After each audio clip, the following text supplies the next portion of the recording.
L'identité n'est pas une question de papier. Elle est précisément ce que l'on garde lorsqu'on a tout perdu, la valise et les papiers d'identité. Elle est ce que l'on s'obstine à incarner et à vivre devant l'indifférence et l'hostilité. Elle est ce qu'aucun dictateur ne pourra vous enlever, ni ce qu'aucune somme d'argent au monde ne saura vous arracher. Alors bonjour Driss, merci de nous accorder un petit peu de temps sur la chaîne pour présenter ton livre. En tout cas, c'est pour ça que j'ai voulu te recevoir, pour ton livre L'identité d'abord, un livre qui vient de sortir et un livre, en fait, un essai que tu as commis, que tu as produit, un essai qui est vraiment très intéressant et duquel je souhaiterais qu'on parle un petit peu dans cette vidéo. Parfait. Alors, pour ceux qui ne te Merci. connaîtraient pas encore, est-ce que tu peux te présenter, Driss, rapidement à nos téléspectateurs, pardon? Merci Cyril, merci de me recevoir. Moi, je suis écrivain, auteur politique et conférencier. Je dis bien auteur politique parce que je m'intéresse beaucoup à la politique et surtout à deux thèmes porteurs, la violence et l'identité, hein. Ce sont les deux thèmes qui structurent mon travail. En tout cas, c'est les deux thèmes que je suis depuis le début. Et puis, je ne suis pas un homme politique, je suis plus un observateur qui regarde ce qui se passe et à partir de la frontière. Parce que j'ai un pied au Maroc, j'ai un pied au Brésil, j'ai un pied en France. Donc, j'observe de l'intérieur, mais aussi de l'extérieur. Je suis un homme de seuil avec tout l'avantage que ça peut apporter, mais aussi tous les désavantages, tous les inconvénients plutôt, puisque parfois on ne pense pas comme le groupe et comment dirais-je, on reçoit des reproches. Mais bon, je ne vais pas changer. Je pense que je suis utile euh, aux uns et aux autres en étant tel que je suis et non pas en essayant de me mettre dans un moule d'un auteur de droite ou d'un auteur de gauche ou d'un auteur marocain qui parle du Maroc comme il faudrait parler du Maroc vu de Paris. Non, j'essaie d'être moi-même, tout simplement. Eh ben effectivement, et d'ailleurs avant de commencer l'interview et de te poser la première question, je voulais simplement encourager ceux qui vont regarder cette vidéo à aller jusqu'à la fin pour écouter tes propos évidemment, mais surtout à aller lire ton livre parce que c'est vraiment un livre courageux, un livre qui prend des risques, un livre qui traite de sujets qui sont dans l'air du temps, mais les réponses ne sont pas du tout dans l'air du temps et elles sont selon moi très intéressantes et en cela tu es extrêmement utile, je te le confirme. En tout Merci cas, beaucoup. moi, ça m'a été extrêmement utile. Donc, je mettrai tous les liens en description. J'invite tous ceux qui nous regardent à aller acheter le livre. C'est un livre qui est accessible, abordable, bien qu'il parle de sujets complexes. Donc, allez acheter et lire ce livre. C'est très important, très intéressant. Et je vous mettrai également en description le lien vers ma présentation, en fait, de ce livre qui était une présentation temporaire parce que j'ai tellement aimé le livre que j'ai voulu la faire rapidement, mais je vais faire ça beaucoup plus Merci. posément par la suite. Voilà. Alors première question, Driss, une question un petit peu banale, il faut commencer par cela. Pourquoi est-ce que tu t'es intéressé à l'identité et du coup pourquoi ce livre? Pourquoi est-ce que tu as senti le besoin de parler d'identité aujourd'hui? Il y a deux raisons au moins. La première, c'est que nous vivons un siècle identitaire, beaucoup plus que politique, voire beaucoup plus que religieux. Les identités sont de retour. Tu vois le mouvement LGBT, le mouvement gay, avec ses dérives aussi, mais aussi avec son côté, disons, acceptable et même très humain, hein. Hmm. C'est une révolution.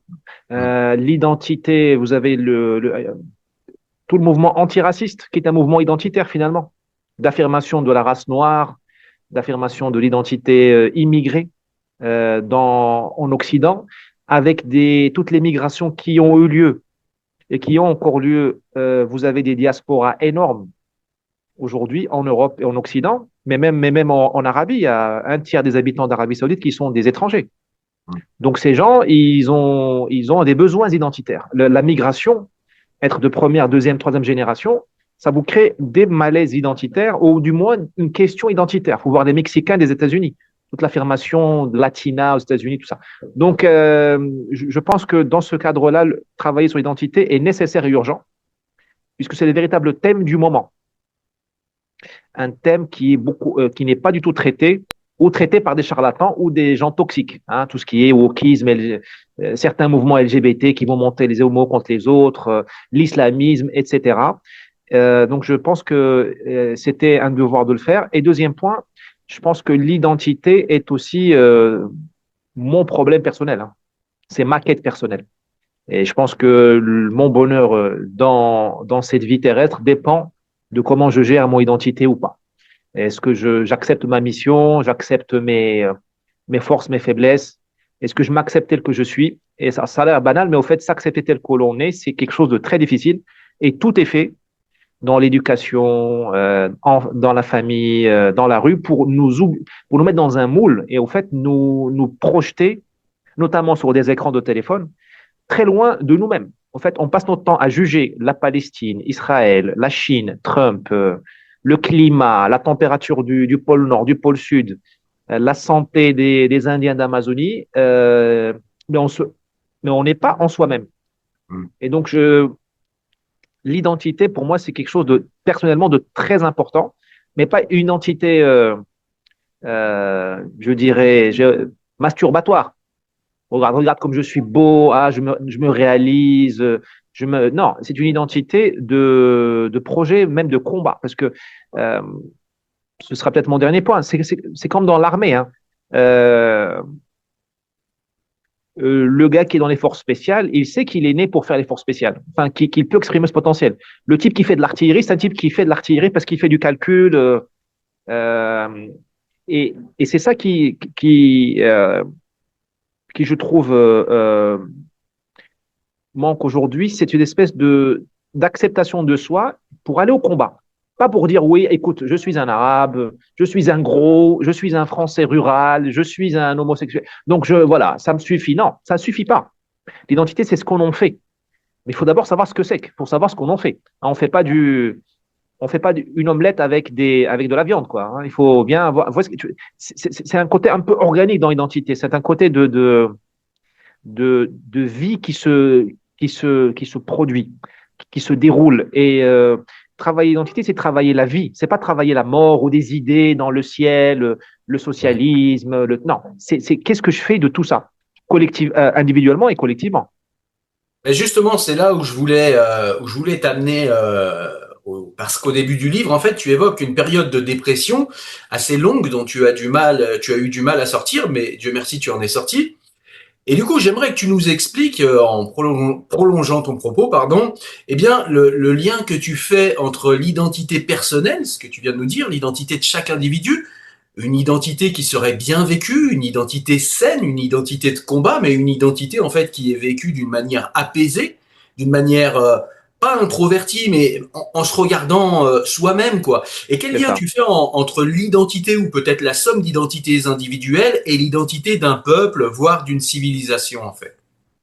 Parce que Eh tu bien, fais ce lien, en tout à fait, fait. dans le livre, il y a ce lien assez régulièrement.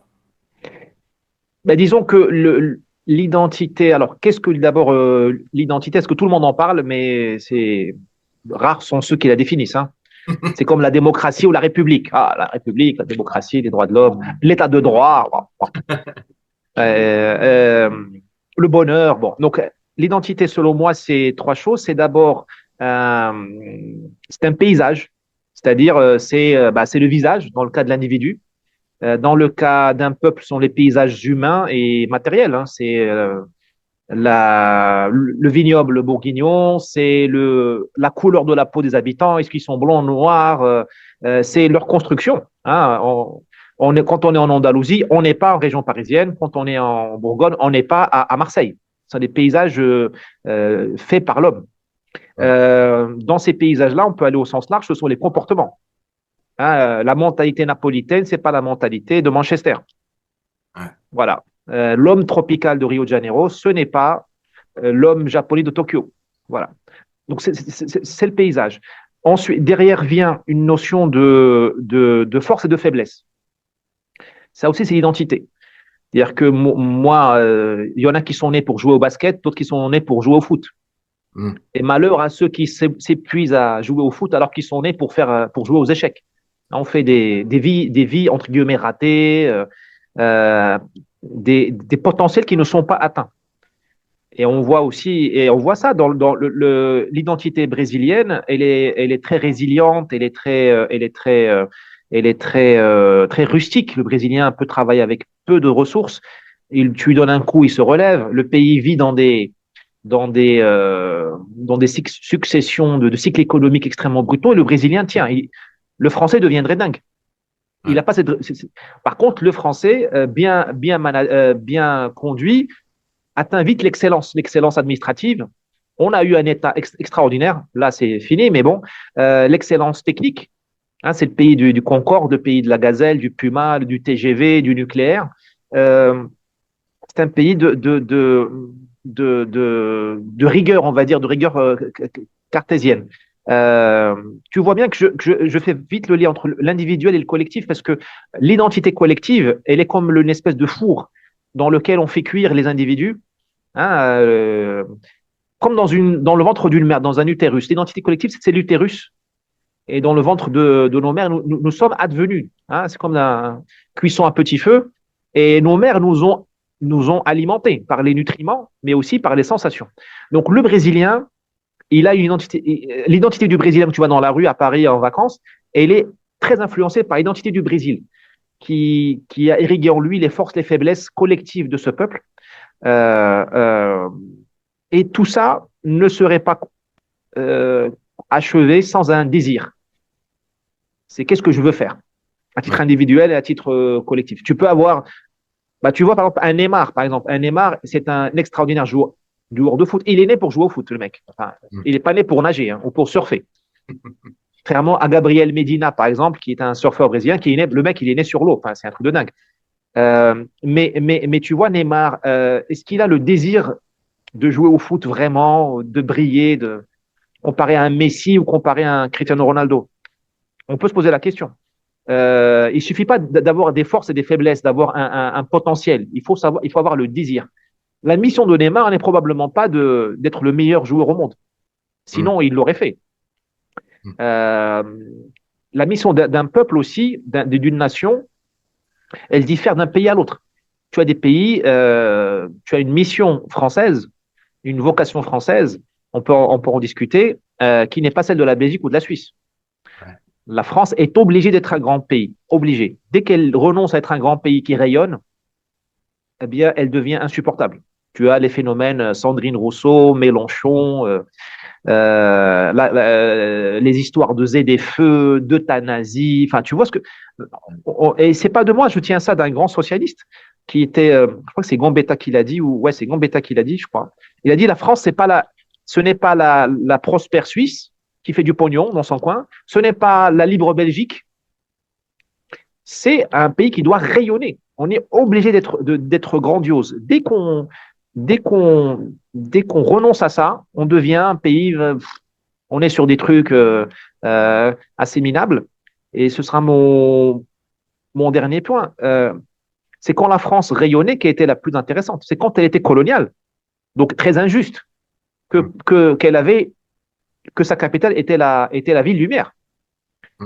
C'est quand nous étions un pays de colonial violent que nous avions un afflux extraordinaire d'intellectuels à Paris. Aimé Césaire, Cédar Senghor, Joséphine Baker, Romain Gary. C'est quand et alors la mission d'un pays comme les États-Unis aussi, c'est pas la mission du Brésil. Chaque pays et donc chaque individu a une mission. Et malheur aux pays et aux individus qui oublient leur mission. Parce que c'est le phénomène Neymar. Tu as des potentialités extraordinaires, mais que tu n'arrives pas à exprimer. Bon, que Neymar me pardonne. Donc tu m'y as fait penser, c'était pas une question que j'avais prévue, mais du coup tu m'y as fait penser et je voudrais en parler maintenant. Est-ce que la civilisation française, on voit qu'elle va pas bien, certains disent qu'elle est en déclin, certains disent qu'elle est juste en crise, certains disent qu'elle va mourir, bon peu importe. Mais quand on voit des gens comme Sandrine Rousseau justement qui proposent l'euthanasie à des mineurs, est-ce qu'on n'est pas dans un des symptômes paroxystiques d'une civilisation qui n'a plus envie de vivre en fait? Oui. Parce que tout à fait, et parce qu'on n'a plus de désir. C'est ça. On a oublié le projet français. Le projet français, c'est ce que je t'ai dit. Et il y a autre chose certainement. Mais le projet français, c'est pas les ZFE, c'est pas le recyclage, c'est pas le compostage, c'est pas l'hystérie climatique, bien que le climat soit très important. Hein, on n'est pas, on n'a plus de désir. On n'a plus de désir. Le désir maintenant, c'est l'Europe, c'est-à-dire la mort de la France. Hein. L'Europe telle qu'elle est construite par ces gens-là, c'est le cercueil de la France. Hein. Voilà, on transforme la France en une nouvelle Belgique. La France n'a pas vocation à être la nouvelle Belgique, la nouvelle Suisse, la nouvelle Bulgarie. La France doit être ce pays un peu énervant, un peu arrogant, mais qui a les moyens de son arrogance. Ouais. Ah, c'est ça qui le. Donc, quand on n'a plus de désir, ben, il n'y a plus que l'euthanasie, il n'y a plus que l'IVG dans la Constitution, il n'y a plus que la désindustrialisation. Madame Rousseau a dit que l'aviation n'avait pas d'avenir, vous vous rendez compte? La France a inventé l'aviation, comme elle a inventé l'automobile, le cinéma et tant d'autres choses. Quand quelqu'un vous dit l'aviation n'est pas un thème d'avenir, n'est pas un secteur d'avenir, ça veut dire que la France n'est pas un pays d'avenir. Donc, il y a une pulsion de mort, c'est ces gens-là, et portée par des femmes, alors que les femmes, normalement, c'est la vie. Hein, il y a une identité féminine. Et la France est une femme. Le Brésil est un adolescent. Hein, le Brésilien, même à 70 ans, il va mater les nanas qui sortent de la plage, il parlera de nanas tout le temps, il aura un dynamisme de dingue comme un ado. Le Brésilien à 70 ans, il va monter une boîte. Nous, en France, on veut être à la retraite à 40 ans. Hein, en France, si tu entames la discussion avec quelqu'un, avec un inconnu sur la retraite, tu es sûr de gagner son intérêt, sa sympathie. Hein, tu arrives au bureau de poste, tu dis la retraite, vivement. Tout le monde, ouais, 62 ans, on travaille debout, ouais, fait chier, le gouvernement, tout ça. Ouais. Au Brésil, c'est un pays d'adolescents. Tu vois, la France, c'est une femme, c'est un pays de douceur, c'est un pays une femme, ça se brusque pas. Le Brésilien fait tout rapidement. Adolescent. La France, c'est une femme. On assimile lentement les immigrés. On change les paysages lentement. C'est pas un pays une femme, hein, c'est pas un homme. Les États-Unis, c'est un homme. Hein, c'est le cow-boy, c'est le garçon implacable, un peu violent. Voir ce qu'ils ont fait aux Indiens, génocide complet. On sent le côté viril aux États-Unis. Hein, il y a un côté un peu inquiétant parfois chez nos amis américains. Et donc la France, femme, on voit des femmes qui vous disent qu'on va faire l'euthanasie, c'est quelque chose de très inquiétant, mais aussi moi c'est pas que ça me rassure, mais ça prouve que le mal est partout, même chez les femmes. Parce qu'on en parle dans le livre. Nous sommes les enfants d'une époque de post-68. On nous a dit les femmes, faut les libérer, faut le féminisme. S'il y avait des femmes en politique, vous verrez, tout irait bien. Maintenant, nous avons des femmes en politique. Et tant mieux. C'est naturel. Bon, vous voyez le résultat. Ouais. Ça veut dire que le problème, ce ne sont pas les femmes ni les hommes, c'est le mal qu'il y a dans la civilisation, le mal qui est dans la nature humaine. Quand je vois Ursula von der Leyen, moi, franchement, je me dis à quoi ça sert la libération? Le féminisme, si c'est pour avoir Ursula, qui est capable, je le dis avec un peu d'humour, elle est capable de te découper en morceaux sans anesthésie avec le sourire. Moi, je la vois, tu vois, c'est. Bon, si c'est ça le féminisme, écoutez, très bien. Hein. Pourquoi pas? Tout à fait. Alors, je voulais passer à autre chose maintenant. Très souvent, quand on parle d'identité, c'est quelque chose de très périlleux. Si on parle d'identité, et encore plus d'identité nationale, encore d'identité individuelle, ça va à peu près, même si on a des gens qui nous disent non mais l'identité c'est quelque chose de fluctuant, et comme c'est fluctuant, et bien finalement ça n'existerait pas, c'est quelque chose qui serait comme ça dans les airs. Bon, tu nous as montré que non, mais pourquoi est-ce que à chaque fois qu'on parle d'identité nationale, qui est quand même, je pense, la base de l'État-nation, en fait. Pourquoi est-ce qu'on est toujours ramené à droite, la droite dure, ou bien à l'extrême droite? En fait, l'identité ne serait que d'extrême droite. Est-ce que tu as une réflexion là-dessus qui nous explique pourquoi est-ce qu'il n'y a pas cette affaire d'identité à gauche? Au départ, c'était le projet d'État-nation et de déploiement de l'identité française, c'est quelque chose qui vient de la gauche, normalement. Qu'est-ce qui s'est passé? Disons que effectivement, la gauche ne cesse de glisser. Hein. Zemmour dit ça très bien, d'autres peut-être l'ont dit avant lui, la gauche ne fait que glisser. Ouais. Donc, la gauche des années 60, aujourd'hui, ce serait LR peut-être. Hein. Voilà. Ouais. Quand on en est à… Voilà. C'est que la gauche a beaucoup défendu l'idée patriotique en France contre le roi. Voilà, pendant la Révolution, la patrie, Valmy, contre le roi, une espèce de mondialisme ou d'européisme qui était la monarchie en Europe, le fait monarchique en Europe avec des prétendants au trône de France en Espagne ou ailleurs. Et la gauche a dit non, c'est l'État-nation, on fixe. D'ailleurs, a-t-elle défendu l'identité française? Elle a défendu l'identité parisienne de l'Île-de-France. Hein, elle a nivelé le monde, les identités régionales, le patois breton, alsacien, tout ça. Hein, la gauche la République, hein, elle a imposé une identité nationale jacobine. Donc, elle était identitaire. Et puis, elle a dérivé et elle a complètement laissé tomber cet aspect-là. Il n'y a pas un rapport avec l'Algérie, avec le fait colonial et puis cette mauvaise conscience de gauche, puisque c'est la gauche qui nous a emmenés en Algérie, on l'oublie souvent. Et pourtant, c'était la gauche qui était farouchement pour l'arrêt de la guerre d'Algérie et qui ont soutenu le FLN, en fait, peut-être. Est-ce que c'est pas cette mauvaise conscience coloniale qui les amène aujourd'hui à aller jusqu'à, je sais pas, jusqu'à nier l'existence d'une identité nationale qui serait quelque chose de sale? Ouais. Oui. En fait, il y a beaucoup de ça. Si tu veux, la gauche nous a emmenés aux colonies. Alors,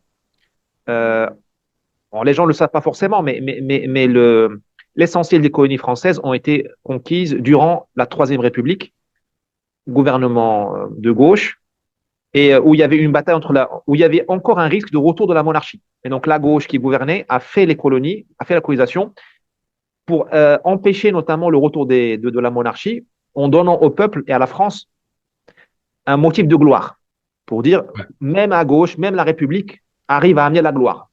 Pas besoin d'un roi pour… voilà. Entre autres choses. Et ça a permis aussi d'occuper l'armée française qui était largement monarchiste. On l'envoyait en Madagascar, on l'envoyait en Indochine ou en Algérie. Elle a pu ne pas… Enfin, elle avait l'esprit ailleurs que de se dire on ramène le roi, voilà. L'Algérie, alors… c'est vrai qu'en 1830, c'est la monarchie qui s'est installée en Algérie, grossière erreur, mais elle s'est installée à Alger, elle ne s'est pas installée partout. C'est la gauche, la Troisième République, qui a terminé le travail en faisant la conquête de toute l'Algérie, notamment de la Kabylie, les années 1870, du Sahara, les années 1900-1905, et qui a peuplé l'Algérie de Français. Elle a mis 1 million d'Européens. C'est la gauche, parce que la droite ne voulait pas de ça, pour plusieurs raisons. Donc effectivement, cette gauche-là, elle a renié, elle est très vicieuse. Elle a renié son travail, ce travail-là, et elle a fait un droit d'inventaire, mais à charge de la France. Elle n'a pas dit on s'est trompé, non, elle a dit c'est la France. C'est comme avec Vichy. La collaboration est largement un phénomène de gauche. Ouais. Doriot, Déa, Mitterrand était en Vichy. Il a reçu la Francisque. Et pourtant, voilà, ils ont dit non, il y a eu collaboration, mais elle a été de droite, uniquement de droite. Et nous, on n'a rien à voir avec ça. Ils se sont lavés les mains. Bon, ça c'est. Mais il y a aussi donc ça c'est un peu. Donc dans leur opération de blanchiment, on va dire, ils ont sacrifié la France. Voilà. Ouais. Ils ont condamné tout un peuple. Ouais, d'accord. Voilà. Et puis, il y a un deuxième travail, un deuxième point, c'est que la gauche, c'est le parti de la Révolution française. Ouais. Et cette révolution, elle n'est pas terminée. Ces gens-là, ils ont battu la droite, on n'a plus de droite. Et là, il ne leur reste plus que de détruire l'identité française. Parce que tu les vois, ils sont… tu vois Mélenchon, il te dit… créolisation. Créolisation. C'est-à-dire qu'ils ont détruit l'État-nation. On n'a plus de frontières. Ils nous ont mis dans l'Europe, qui est notre nouvel État colonial. On est colonisé, mais on ne s'en rend pas compte. En plus, on est content et on paye. Ouais. On paye le colon. Comment payer les Allemands en 40, l'occupation, là, on paye le colon. Et en plus, maintenant, il te dit, il n'y aura plus d'identité française, il y aura une identité créole, créolisée, à définir. On voit à quoi elle va ressembler, à quoi elle pourrait ressembler. Parce que c'est la révolution qui n'a plus d'objet. Il ne reste plus rien à broyer. C'est comme un virus. Ouais. Il a tout bouffé. Là, il ne reste plus que… Voilà. que l'identité française. Je comprends. Je voulais Mais, revenir Vas-y, pardon. je vais juste dire un truc. Le drame, c'est que comme la droite, et pas toutes les droites, mais une certaine droite s'occupe de l'identité française, c'est un drame dans un sens, parce que je crains qu'elle fasse une identité française blanche, Ouais. blanche chrétienne. Or, le pays a changé, ce n'est pas notre faute, il a changé. Il y a 10 millions de musulmans, 8 millions, 6 millions, enfin bon. Dans Paris, moi, je vois que le pays a changé. Paris, enfin, dans les grandes villes, le pays a changé. Donc, moi, je me dis, c'est dommage de ne pas offrir une identité française accueillante à cette nouvelle France. Il y a une nouvelle France qui est là et qui n'est pas judéo-chrétienne et qui n'est pas blanche. Ouais. C'est un travail titanesque, compliqué, mais je ne vais pas tirer sur la droite, mais je dis attention, il faut ouvrir un peu. Parce que on ne peut pas dire l'islam est un rival de la France, l'islam est un danger pour la France et s'arrêter là. Qu'est-ce qu'on fait des 10 millions de musulmans en France? Est-ce que ce sont tous des rivaux de la France? Pareil pour voilà. La France est un pays blanc, oui, d'accord, mais qu'est-ce que je dis, moi, à un gars qui vient du Tchad, qui s'est intégré, qui s'est assimilé, qui a du mal souvent à louer un appartement parce qu'il est tchadien. On est passé par là. Mais qui veut. Qu'est-ce qu'on va. Voilà. Attention à ne pas créer des ennemis gratuitement. Ouais. Et c'est pas facile. C'est pas facile. C'est difficile. Je comprends d'où vient la droite française identitaire. Je comprends. Ce sont en général des gens qui me traitent très bien. Mais je vous dis, on peut pas. Enfin, c'est peut-être. C'est peut-être trop tôt. Il faut d'abord un réveil blanc, chrétien. Ensuite, on aura un travail œcuménique. Mais on ne peut pas se limiter à ça. On ne peut pas faire que parce que on va scinder le pays de toute façon si on agit comme ça. On va scinder le pays. Et, de toute façon, il est déjà en train de se scinder et c'est pas juste pour ceux qui veulent jouer le jeu. Moi, je pense qu'il faut trop donner un cadre à ceux qui veulent jouer le jeu de la France, qu'ils soient noirs, asiatiques, arabes, tout ça. Quel est le En fait, il faut un nouveau pacte civilisationnel. Ça, c'est un grand travail à faire. Ouais. Et justement, est-ce qu'on peut se construire personnellement d'une manière stable et d'une manière sereine si justement, eh bien, on n'a plus d'identité collective et on n'a plus de pacte collectif? Là, je reviens au livre et au diagnostic qu'il y a dans ton livre. C'est que en fait, on n'a plus, alors tu le disais, on n'a plus de désir, on n'a plus envie de commun, on n'a plus de direction puisqu'on n'a plus de désir. Est-ce que c'est pour ça qu'en fait, on voit bien la jeunesse est anxieuse, la jeunesse a des problèmes psychiatriques, la jeunesse est violente, la jeunesse est énervée, alors que la jeunesse est dans un pays quand même où il fait, si on regarde à l'échelle du monde, il fait quand même bon vivre. Et la jeunesse ne va pas bien, la jeunesse française ne va pas bien du tout. Est-ce que ça vient justement de ce problème dont tu nous parles, qui est un problème d'identité civilisationnelle en fait? Les gamins sont perdus, quoi. Est-ce qu'il y a un peu de ça?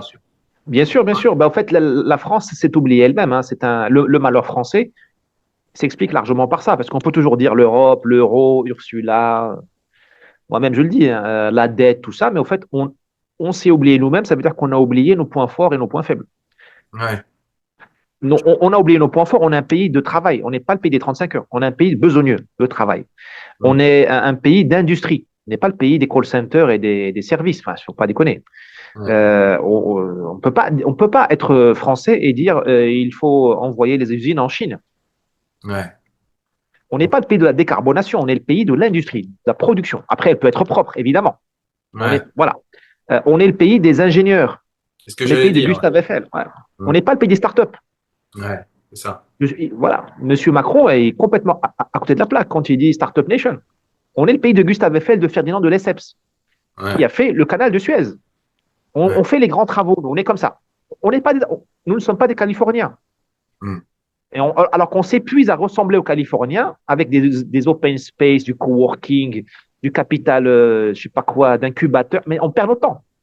D'ailleurs, on n'est pas le pays des incubateurs et des PPI en entreprise. On est comme ça. On est le pays d'entreprises mixtes, public-privé. Hein, on fait le Concorde, on fait le nucléaire, public-privé. Parce que l'État fait partie de la psyché française. C'est comme ça. Et là, on fait des grandes choses. Là, on est assez imbattable. Dassault, aviation. On est assez imbattable sur ce public. Et on est un pays de guerre civile. On a mis dehors les protestants. On a génocidé quand même les Vendéens, hein, quand même, au nom des valeurs républicaines, tu vois. Ça permet aussi de calmer un peu certains de nos amis algériens qui reprochent avec véhémence la colonisation. L'armée française qui a débarqué en Algérie, elle avait des généraux qui avaient génocidé les Vendéens. Ouais. C'était un siècle très violent. Faut voir ce que c'était l'Europe du fin 18e, début 19e. Hein. Et ce qu'était la nature humaine. Je n'excuse rien, mais je dis, voilà. Donc, nous sommes un pays de guerre civile et nous sommes retombés dans la guerre civile, gauche-droite. Ouais. Avec une espèce de ce que fait les filles aujourd'hui, c'est n'importe quoi. C'est une guerre civile.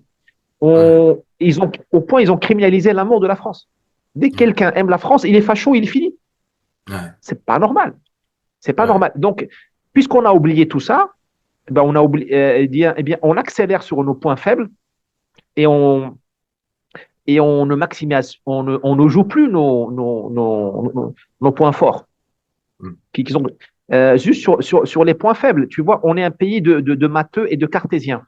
Mais un cartésien, ça peut déconner. Hein, les anglo-saxons sont plus pragmatiques que nous. Ils ne sont pas aussi bons qu'en maths. D'ailleurs, quand tu vas à la Silicon Valley, il y a beaucoup de polytechniciens français, de gars qui ont fait normal sup. Les Américains ne sont pas très bons en maths. Peu importe, ils sont bons ailleurs. C'est pas Nous, le problème du matheux et du cartésien, c'est que parfois, il peut s'intoxiquer du monde des idées. Il lui manque le contrôle de la réalité, le retour au réel. Tu sais, ça donne des gars comme Juppé, des gars comme Macron, des gars comme Bruno Le Maire, qui te disent, écoute, bon, il n'est pas matheux, mais tu vois ce que je veux dire? C'est des mecs qui te disent, moi, je m'en fous. Moi, mes indicateurs, je les ai faits. J'ai suivi la méthode, hein, le truc. J'ai suivi le taux de truc, le taux d'intérêt. J'ai fait ça. On s'est planté, je m'en fous. Moi, j'ai ma bonne note. Moi, j'ai fait mon... Mais c'est complètement ça. Tu me fais penser à ce que dit Descartes dans le discours de la méthode, où Descartes nous explique qu'il préfère écouter les gens qui sont en relation avec le réel et sur qui son jugement va s'appliquer plutôt que ceux qui réfléchissent à vide dans les bureaux et dont les jugements en fait n'impliquent pas le philosophe lui-même dans son joli bureau. Eh bien, il pourra se tromper autant de fois qu'il le veut. Hein, on l'a vu, la gauche maoïste, la gauche staliniste, ils peuvent se tromper autant de fois qu'ils veulent. Ces gens, Foucault qui a défendu qui a défendu Khomeini, ils peuvent se tromper, peu importe. Dans leur bureau, ils n'auront pas à subir en fait leurs erreurs idéologiques. Et Descartes nous avait prévenu, parce que tu nous parles de cartésianisme, et ça m'y a fait penser. C'est que Descartes nous avait prévenu de tout ça. On est le peuple de Descartes. Hein. Alors, ça nous a libéré la pensée, parce que la France est une idée. Hein. Enfin, franchement, dire que l'on, je sais pas moi, décider que l'on va établir l'égalité, ce n'est pas du tout naturel. Tous les peuples du monde sont inégalitaires. Le Brésilien, l'Indonésien, le Marocain, l'Arabe, l'Africain. Tu vas au Nigeria, tu leur dis, tu donnes de l'argent pour que ton voisin de palier aille à l'hôpital gratuitement, il lui dit, mais tu es dingue. tu es dingue. Donc ça, c'est une idée, c'est une pure idée. Mais on est resté dans le monde des idées et on s'est déconnecté. Et puis, sur le monde, on a un problème aussi en France de cette haine religieuse qui est devenue une haine du spirituel. Et ce qui fait que les jeunes sont perdus parce que, au fait, le spirituel, ce sont des ingrédients, c'est comme la créatine que tu mets avant d'aller t'entraîner. C'est ça Au fait, quand tu vas dans une église, tu te plugues à une recharge électrique. Moi, je vois des prises, des prises de 120 volts. À chaque fois que je vois une image de la Vierge Marie, un calvaire, cierge dans l'église, le vitrail, l'odeur de l'encens, pour l'âme française, qu'on le veuille ou non, c'est pas négociable, c'est comme ça, c'est hérité, c'est dans notre sang. Ben, c'est un plug. Tu prends de l'énergie, comme tu charges ta Tesla. Là, tu as des millions de jeunes qui ne sont plus chargés. Alors, comme ils ne sont plus chargés, parce qu'on les a détournés de l'église, de toute façon, ils y vont comme des étrangers, hein. Ils y vont comme des touristes. Hein. Pas tous, mais bien, ils se chargent ailleurs. Sur TikTok, sur des trucs à la con, et tu as une jeunesse qui est fanée. Alors, je généralise. Mais si un jour il y a une renaissance française, il faut qu'on replugue. Alors, ça pose la question qui est vertigineuse, mais qui est très dangereuse, mais il faut la poser. Comment on va repluguer les Arabes de France et les Noirs de France? Parce qu'ils ont une identité qui n'est pas française.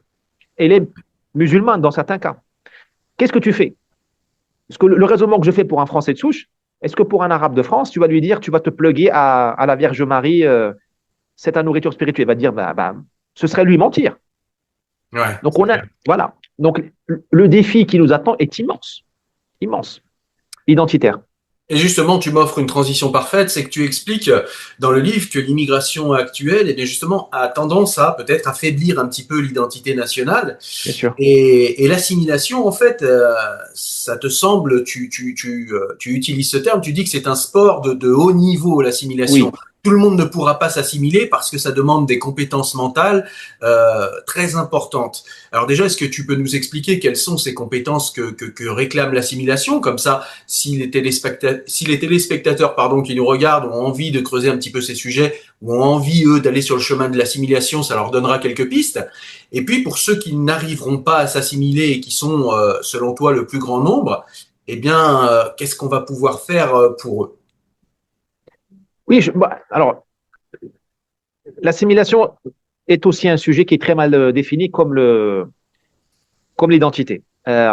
L'assimilation, il y a plusieurs définitions possibles, mais pour moi, c'est comme une greffe. Hein, tu prends un bout de plante, tu le greffes à une autre et tu espères que ça marche.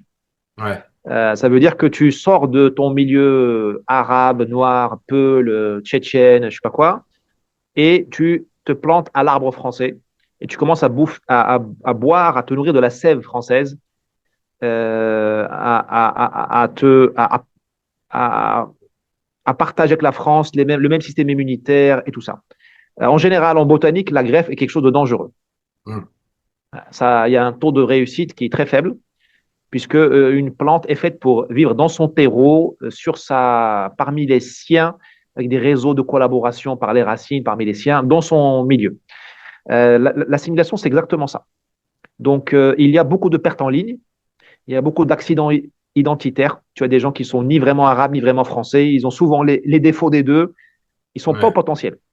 Ouais. Je dis que c'est pas gentil de les mettre, de leur faire subir ça. Euh, L'assimilation, c'est aussi, on peut la définir comme une espèce, comme la francisation. Mm. C'est un gros mot, mais s'assimiler, c'est devenir français. Ouais. Donc, ça veut dire qu'il y a une espèce espèce de capitulation. Il y a de dire, mon identité arabe n'est pas suffisamment forte, ou elle est inférieure à l'identité française, donc j'adopte l'identité française. Il y a un geste d'humilité que tu ne vois pas chez les jeunes aujourd'hui en France. Tu les vois, tu dis, je suis franco-marocain. Ouais, je suis français, mais d'origine kabyle. Tout de suite. Parce qu'il ne voit plus dans la France quelque chose de supérieur à son identité d'origine. Donc, il va pas s'assimiler. Parce que c'est comme devant le roi. Avant, au Moyen-Âge, tu te rabaisses. Mm. Et le roi, il te met l'épée sur la tête. Et là, tu deviens sujet du roi et tu peux être élevé comme noble ou autre chose. Mais d'abord, il y a le premier geste, c'est le geste une sorte d'humiliation. Voilà. Les gens ne reconnaissent plus ça à la France, pour plusieurs raisons. Donc, pour résumer, il faut des vertus de plantes capables d'être greffées, donc des vertus d'agilité, de flexibilité, de résistance. Ouais. Cette flexibilité, ça, c'est pas donné à tout le monde. Ce n'est pas un défaut. C'est pas un défaut. La plupart des gens sont faits pour travailler dans leur culture de base. Le chinois, il est chinois. Le japonais, le coréen du sud, il est coréen du sud. Il n'est pas assimilable au Japon. Tu vois. Mm. Et la deuxième chose, il faut une grande vertu morale de dire peut-être que la culture de mes parents n'est pas la meilleure au monde et la culture française, elle est meilleure. Donc, je fais le geste. Donc, je m'humilie pour. Voilà. C'est pas donné à tout le monde. Donc, pour toutes ces raisons-là, l'assimilation est un hobby d'une minorité. Et nous montons à nous-mêmes et aux enfants de France immigrés de leur dire vous allez tous vous assimiler. De toute façon, ils ne s'assimilent plus. Enfin, ceux qui s'assimilent. Mais une bonne partie ne va pas s'assimiler. Alors, ça ne veut pas dire qu'ils vont devenir nos ennemis. Parce que entre le musulman en camis, la barbe et la trottinette sur le trottoir, s'il vous plaît, sur le trottoir, parce que de toute façon, comme l'État ne veut plus faire le travail de police, l'État, il est contre toi et moi, il n'est pas contre. Non, voilà. Donc, entre le musulman en camis, sur trottinette, en région parisienne, et le musulman qui change de prénom, qui s'appelait Mohamed, s'appelle Vincent et se francise, il y a quand même beaucoup de choses et beaucoup de très belles choses. On peut être intégré. On n'a pas besoin on peut toujours s'appeler Mohamed et être un excellent citoyen. Ouais. Voilà. Et c'est pour ça que voilà. Mais tout ça, il faut le travailler comme on travaille le zélige marocain. Hein, il faut travailler. C'est du travail. C'est le travail des intellectuels. Tu peux te faire mal au doigt quand tu tapes avec le burin. Mais il y a des choses à faire. Hein. Et moi, je pense que l'assimilation est une illusion, à part pour certains. Et on ne fait pas un pays qu'avec des minorités. Il faut que, pour la masse, il faut donner des choses. Moi, j'ai une copine africaine, Afrique de l'Ouest, elle m'a dit un truc qui m'a beaucoup touché. Elle est née en France et tout. Elle a réussi sa carrière et tout, grâce à la France, hein, école républicaine et tout ça, enfin, méritocratie. Bah, il faut bien que nos amis français comprennent un truc. Eux qui n'arrêtent pas de nous dire le Maghreb c'est magnifique, l'Afrique c'est magnifique, la France c'est mauvais, on a colonisé. Mon gars, c'est un des rares pays où on ne te demande pas qui est ton père. Un des rares pays au monde. Qui est ton père? Tu es fils de qui? Parce que dans plusieurs pays que j'ai cités, on va te traiter différemment selon ton origine familiale. Ouais. En France, normalement, on te dit sois bon à l'école. Être bon à l'école, c'est une libération. Ouais. Alors, effectivement, quand tu es noir ou arabe, il faut être très bon à l'école. Très, très bon. Mais dans des pays du Maghreb et d'Afrique, même en étant très, très bon à l'école, si tu n'as pas le bon papa, la bonne maman, la bonne ethnie, tu n'es pas né dans la bonne région, ben c'est mort. Ouais. C'est mort. D'ailleurs, souvent, tu es mort même. Tu vois, le Rwanda, il y a eu 800 000 morts quand même en 3 mois. Parce que le mec, il avait pas parce que pour des histoires d'ethnie. Voilà. Donc, juste pour revenir sur ma copine, là, elle m'a dit, donc c'est pas un cas social, c'est le contraire d'un cas social. C'est vraiment une fille qui a réussi, fait des enfants et tout. Elle m'a dit, pour moi, la France, c'est un pays de transit. Moi, ça m'a pas choqué, moi, ça m'a plu. Voilà quelqu'un qui connaît son identité. Moi, je ne vais pas lui dire aime la France au point de me dire que la France est ma patrie. Nous n'avons pas besoin de Français de contrefaçon. Ouais. Tu vois, on a besoin de gens qui sont à l'aise dans leur tête et qui savent pourquoi ils sont là. Ok, pays de transit, ça me va bien. Ouais. Ça me va bien. Mais ça, c'est une identité, tu vois. Ça, c'est un statut. Le pire, aujourd'hui, c'est cette espèce d'illusion, de mensonge collectif où tout le monde raconte n'importe quoi. Et finalement, on n'a pas de puissance. On n'a pas de puissance. Tu vois, moi, quelqu'un qui te dit la France est un pays de transit, du moment qu'il paie les impôts et qu'il bosse, qu'il produit, moi, ça me va. Ouais. Moi, ça me va. Le problème, c'est quelqu'un qui dit, moi, je suis français. Regarde, je suis français, voilà, regarde mes papiers, donne-moi le HLM, donne-moi la CAF, donne-moi le droit de vote. Mais quand tu dis, on va à la guerre, dis, ouais, mais non, je ne vais pas à la guerre parce que mon grand-père, il a fait Peugeot, il a travaillé dans le bâtiment et il a été maltraité. Tu dis, mais attends, mec, t'es français ou t'es pas français? Ouais. Ce sont les défis que nous avons aujourd'hui face à nous. D'accord. Et il y a un sujet qui m'a beaucoup parlé également dans ton livre, c'est un sujet qui est connexe à celui-ci, c'est la réassimilation ou alors peut-être la réappropriation comment on pourrait dire, du français de souche, en tout cas, du français qu'on appelle habituellement le français de souche, le fait qu'il se réapproprie sa propre culture parce que, eh bien finalement, même les jeunes Français aujourd'hui, comme tu le disais, pour de multiples raisons, parce que la France ne fait plus envie, parce qu'on ne sait plus qui on est, parce qu'on n'est plus capable de mettre en valeur qui on est et ce qu'on a de bien et de moins bien, eh bien, on a des jeunes gamins de souche qui eux-mêmes, en fait, sont mal à l'aise avec l'identité française parce que ils la connaissent pas, ils savent pas ce qu'elle est, et ce qu'ils voient devant eux ne leur fait pas envie. Et dans le livre, j'aime bien parce que tu nous parles de ce fameux honnête homme, c'est-à-dire cet homme qui voudrait. Alors ça peut marcher pour les immigrés, mais là on parle des Français de souche qui voudraient se réapproprier leurs racines, se réapproprier leur identité. Eh bien tu leur donnes un petit chemin à travers cet honnête homme. Est-ce que tu peux nous parler un petit peu de cela et de la manière dont les Français pourraient se réapproprier leur identité d'une manière convaincante? Oui, alors d'abord, approprier son identité, c'est une affaire de survie. Ce n'est pas une option. Hein. C'est pas une histoire de droite, de gauche. Non, c'est une affaire de. C'est comme l'air que l'on respire. C'est comme. Moi, je ramène ça volontiers à l'histoire homosexuelle. Imagine, toi, tu es homo et tu es obligé de te marier avec quelqu'un de l'autre sexe. Le malheur dans la vie. Voilà. Donc, on parle de ça. Le problème, c'est que, pour parler des plantes, on parle tout à l'heure des greffes, toute plante a besoin d'un tuteur. Elle a besoin, tu sais, le tuteur, c'est la tige que tu mets, sinon la plante, elle va n'importe où. Ouais. Moi, je suis le gars spécialiste qui va n'importe où. Moi, je vais partout. Tout m'intéresse. J'ai besoin d'un tuteur. Et la méthode de l'honnête homme que je propose, c'est exactement celle-là. C'est une espèce de guide. Une méthode pour s'interroger soi-même. Qui suis-je? Quels sont mes points forts et surtout mes points faibles? Parce que si on ne connaît pas ses points faibles, on fait n'importe quoi.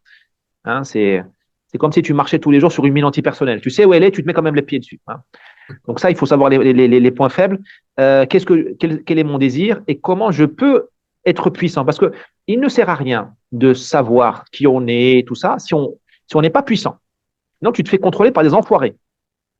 Un patron, un mauvais manager, un mauvais élu local qui te dit ta voiture diesel rentre pas dans Paris. C'est un enfoiré, ça. Tu vois, ou un an, toi, truc. Tu te fais contrôler par un voyou qui te dit écoute, je roule sur le trottoir au milieu de tes gosses en trottinette. Voilà. Il faut être puissant. Ça veut dire dissuasif et pouvoir castagner au sens figuré ou pas ceux qui viennent te chercher. Et ils sont nombreux, ceux qui viennent te chercher. J'en ai cité quelques-uns, mais il y en a beaucoup plus. Et donc, pour avoir cette puissance-là, l'honnête homme, il travaille sur l'autonomie. Je pense par moi-même. Je me cultive moi-même. Je m'informe moi-même. J'aime l'argent. Hein, là, on sort un peu d'identité française qui crache sur l'argent. Il faut en avoir, mais il ne faut pas en avoir. Non, il faut aimer l'argent. Il ne faut pas en faire un dieu. Il ne faut pas faire le culte de l'argent, mais il faut de l'argent. Et ainsi de suite. J'essaie de proposer donc une morale, parce que nos jeunes cherchent une morale. Or, nous, on leur dit, il n'y a plus de bien, il n'y a plus de mal, tout est négociable. Une femme peut être un mec. Un voyou, si tu regardes vraiment, c'est une victime aussi. Hein, parce que la cage d'escalier elle sentait pas le rose. La médiathèque était à 500 mètres de chez lui, n'était pas à 100 mètres de chez lui. Non. Donc, non, le bien et le mal sont clairs. On a besoin de s'appuyer sur eux. Sinon, on a le vertige. Hein, comme ça, voilà. Le bien et le mal, c'est la gravité. Hein, il faut savoir où l'on met les pieds. Donc, l'honnête homme, c'est une morale et des règles de vie. Ça me permet de dire que dans ce livre, en fait, c'est ça qu'il est un peu mal compris par les journalistes en général. Il y a 3 livres dans le livre. Il y a une autobiographie où je parle de mon chemin identitaire, où je me suis craché dans la vie, je me suis pris le mur en pleine gueule, et je me suis sauvé grâce au retour à l'identité. Et tu l'as très bien dit là-dedans, c'est un livre antiraciste, même s'il est identitaire. Parce que c'est en redevenant arabe et musulman que j'ai pu commencer à me sauver. Voilà. Il y a un deuxième livre qui est une espèce de guide de vie, un manuel de survie pour un jeune ou un moins jeune, mais un jeune, ça lui serait très utile. Comment me comporter en entreprise, dans la vie, en couple, dans la rue, en politique. Et puis, il y a un essai politique plus classique pour dire quel est l'ennemi aujourd'hui. L'ennemi, il y a une ligue d'ennemis face à nous, et notamment, l'État est devenu notre ennemi. Et ça aussi, ça rejoint un peu l'identité française, où on est fasciné par l'État. L'État n'est plus sympa. Il l'a été avant, peut-être. Mais l'État est devenu très méchant. Très méchant. Et il faut savoir, il ne faut pas le combattre, mais il faut déjà le remettre à sa place. D'accord. Si je peux te donner et donner à nos téléspectateurs un petit témoignage, parce que en fait, si ce moment-là de ton livre m'a parlé, avec l'honnête homme et avec la direction que tu donnes et avec les éléments que tu donnes, eh bien c'est un petit peu ce qui m'est arrivé. C'est-à-dire que moi, j'ai grandi en foyer, j'ai eu aucune passation cultuelle ou culturelle. Et en fait, je suis devenu musulman parce que quand tu es perdu spirituellement et quand tu es perdu au niveau de ton identité et que tu es dans les banlieues françaises, eh bien, à part l'identité, la spiritualité islamique, il n'y a pas grand-chose de fort, de puissant qui t'appelle et qui répond à toutes tes questions d'adolescent comme ça. Tu enfiles l'islam, ça y est. Tu sais qui tu es, tu sais qui sont tes amis, tu sais qui sont tes ennemis, tu sais ce que tu dois faire de ta vie, ça y est, t'es parfait. Et en gros, le hasard a fait que je suis sorti de l'islam grâce à Spinoza et à son traité théologico-politique que j'ai découvert dans un troc de Lille, un magasin d'occasion dans lequel j'allais. J'aimais bien les livres, voilà, bon, peu importe. Et ce que je voulais dire, c'est que en fait, j'ai commencé à aller mieux quand j'ai commencé en fait à découvrir le legs de ma civilisation. C'est-à-dire quand j'ai commencé à découvrir Descartes, quand j'ai commencé à C'est lire ça, ça. Descartes, quand j'ai commencé à lire Spinoza, quand j'ai commencé à m'interroger sur l'histoire de mon pays, sur pourquoi il est comme il est, sur ce qui est arrivé à ce pays, et pourquoi aujourd'hui il est comme il est, quelles pensées ont présidé à ce qu'est ce pays, et en fait à respecter ce legs et à me l'approprier. Et c'est là que j'ai commencé à aller, moi, mieux identitairement et à me sentir à l'aise dans ma société. Voilà. Donc c'était juste un petit témoignage C'est pour aller dans important. ton sens. Ouais, c'est important, c'est important. Et tu vois, le crime qui est commis par la France contre elle-même, hein, par la gauche, mais aussi par la droite qui s'est soumise à la gauche. Tu te rends Ouais. compte? On prive les jeunes de Molière, de Colbert, de Vauban, Gustave Eiffel, tu vois. Ouais. Parce qu'on les prive de modèles. On les prive de modèles, on leur dit le foot, voilà, le rap, Startup Nation. Non, on n'est pas ça. On n'est pas ça. C'est vraiment un crime culturel, un crime contre le peuple. Et, euh, et l'islam, effectivement. Alors, le problème, si la civilisation islamique était une solution, ça se saurait. Le monde islamique va très mal. Il va très mal. Le Maghreb va très mal. Le monde arabe va très mal. Le Pakistan va très mal. Tu vois. L'Afrique musulmane va très mal. Pour des raisons, on n'a pas le temps d'en parler aujourd'hui, mais c'est un grand corps malade, le monde islamique. C'est un grand corps malade. Et tu vois qu'il y a un grand corps malade en France Et il est face quand à un même grand plus corps. fort que Tu te rends l'identité compte? sur place. Tu te rends compte tu te rends compte de la chute de la France. Ouais. Et c'est un problème franco-français parce que tout le monde tape sur les musulmans. Ok, on peut en discuter, mais ce ne sont pas les musulmans qui ont ruiné l'éducation nationale. Ce sont des ministres français, judéo-chrétiens, qui ont décidé de changer les programmes. Bourdieu n'était pas kabyle, tu vois ce que je veux dire? Parce que ce qu'on dit les immigrés, l'islam, tout ça, ok, je suis le premier à tirer la sonnette d'alarme, mais là, c'est la France qui s'est phagocytée elle-même, on s'est américanisé. Moi franchement, j'ai des crises d'allergie à chaque fois que je lis lycée Rosa Parks, lycée Martin Luther King. Merde, mais on n'est pas américain. On n'est pas américain. Au fait, et ces gens-là ont importé en France la haine du blanc pour lui-même. Parce que le blanc américain, peut-être que lui, il a des choses à se reprocher. Parce que ce qu'ils ont fait aux Noirs américains, c'est assez incroyable. Hein. L'apartheid, voilà, le Jim Crow. On n'est pas le pays de l'apartheid. On n'a pas pratiqué l'esclavage sur notre sol. Ouais. Donc, et pourtant, on a amené en France la mentalité de l'Américain blanc. Le mec tu vois, qui a des trucs à se reprocher. Et c'est comme ça qu'on détruit une jeunesse. Euh, c'est un crime. C'est un crime. En effet, et du coup, ce crime, en fait, eh bien, il a été perpétué à l'école, tu l'as dit, il a été perpétué dans la civilisation, dans la culture. Et tu nous parles dans ton livre, et là, on va passer plus sur l'essai politique, tu nous parles d'un parti unique, en fait, Oui, qui est justement peut-être le coupable, plus ou moins, avec l'assentiment des peuples, évidemment, parce bien qu'on est sûr. toujours responsable. Mais en tout cas, il y a un parti unique, en fait, qui est responsable de tout cela. Qui est ce parti unique, Driss? Bah, le parti unique, ce sont les grandes entreprises, les grands médias et l'État. Voilà. Ceux-là ne perdent jamais les élections. Hein, tu peux avoir les élections, ils sont toujours là. Ouais. Droite, gauche, bababa, ils sont toujours là. Ils sont toujours au pouvoir et ils sont partout. C'est-à-dire qu'ils te transmettent tout le temps, H24, partout, la même idéologie. Hein, tu vas à la télé, tu as l'idéologie wokiste, de gauche, mondialiste, européiste, anti-française, droit de l'homiste, blablabla. Tu vas à l'administration publique, tu as ça. Et tu vas en entreprise, tu as ça aussi. En entreprise aujourd'hui, c'est une machine à laver. Hein. Si tu es de droite, tu fais gaffe. Hein. Hein, on t'oblige à respecter le mois des fiertés LGBT. Alors, je ne sais pas comment ils gèrent ça avec les sentiments religieux chrétiens et musulmans. Tu as du drapeau LGBT partout, tu dois dire Amen. Tu as la diversité. Alors que l'entreprise, jadis, était un espace de liberté et d'excellence. Ouais. On nous a appris à l'école que l'entreprise, c'était pour faire le profit. Ben, on découvre que non, en fait, qu'elle est là pour rétablir l'équité. Voilà. Donc, ça c'est le parti unique. Et parce qu'on nous parle souvent de l'état profond. Il existe. Mais l'état profond ne suffit pas à expliquer le malheur qu'on a aujourd'hui. Il est aidé par l'entreprise. Et tout ce monde-là, en fait, nous maltraite.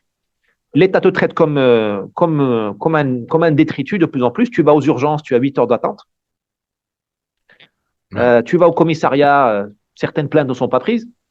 Rappelle-toi de la nana qui s'est faite brûler par son mari à Bordeaux. Les flics n'ont pas voulu prendre la plainte. Hein. Tu te rends compte? Donc, l'État te traite mal, l'entreprise te traite mal. Essaie de prendre l'avion aujourd'hui. Bientôt, on va te demander de nettoyer les chiottes de l'avion. Parce que tu es déjà en train de faire les bagages, tu mets les étiquettes des bagages, tu n'as pas le droit de monter avec ton bagage. Bientôt, il faudra voyager à poil parce que tu n'as pas besoin des bagages. Les places sont petites. Attends, mais dans les aéroports, tu es traité comme un suspect. En fait, je dis souvent que nous sommes tous des OQTF et tous des caissières Intermarché. OQTF parce que tu vas à l'aéroport, mais tu es. Attends, mais tu es. Encore en France, ça va, il faut aller voir aux États-Unis.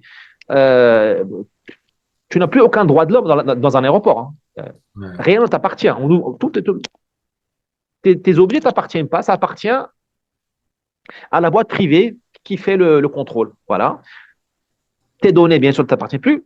Et nous sommes tous des caissiers Intermarché parce que si tu veux, tu as beau faire bac plus 5, bac plus 10, à la fin de la journée, tu vas au supermarché, c'est toi la caissière. Ouais, c'est clair. C'est toi la caissière. Et les prix n'ont pas baissé. C'est ça le parti unique. C'est-à-dire que, au fait, de partout, tu es cerné par les mêmes. Intermarché, Carrefour, c'est la même chose. Et moi, ce qui me choque souvent, c'est que, et tu vois que tout reboucle, au fait, sur l'identité. Tu vas chez la caissière, enfin, tu fais la caissière et tu as toujours deux vigiles, souvent, toujours d'origine immigrée, toujours. Ça ne rate jamais, qui te regardent comme un suspect. Alors, moi, je me mets dans la tête du français de souche. Le mec, déjà, il est massacré par les impôts. Ouais. Il a peur de la délinquance.